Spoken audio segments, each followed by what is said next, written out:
avons le point d'orgue et l'arrivée. L'arrivée. President is here. L'arrivée.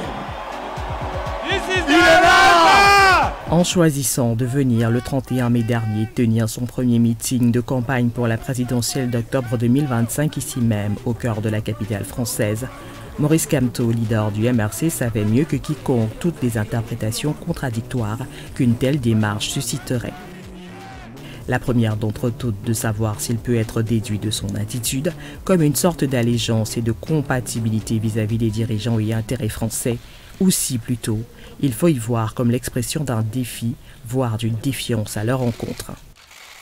La relation du pays avec la France est en effet historiquement donnée pour tenir la figure idéale typique du néocolonialisme, comme l'ont longtemps décrit de nombreux auteurs. Il est clair que un cycle historique arrive à sa fin et qu'il faut préparer la suite. Il faut préparer la suite d'une manière inclusive qui permette à la nation camerounaise de se réconcilier avec elle-même. Cette réconciliation, elle est attendue depuis la décolonisation. Il faut refermer ce chapitre, ouvrir un autre et relancer le projet de vie commune. Pour la France donc, le Cameroun n'est pas un territoire comme les autres, et vu du Cameroun, il n'est quasiment pas possible de faire mine d'ignorer les liens prédominants entre les deux pays, faits de dépendance multifactorielle.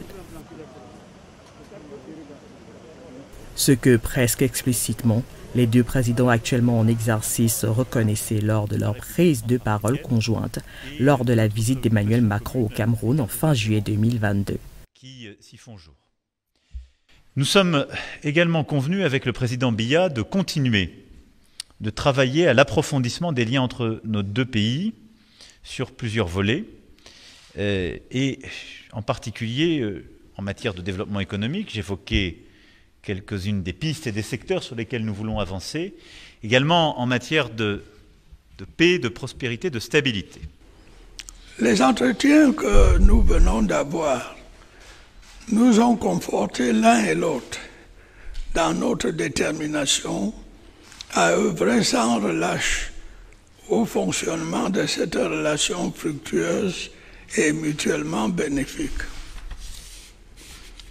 Je tiens à partager avec vous les sentiments de satisfaction que j'ai exprimés au président Emmanuel Macron pour le soutien multiforme que nous apporte la France, tant au plan sécuritaire, notamment dans la lutte contre le terrorisme, qu'au plan économique et financier.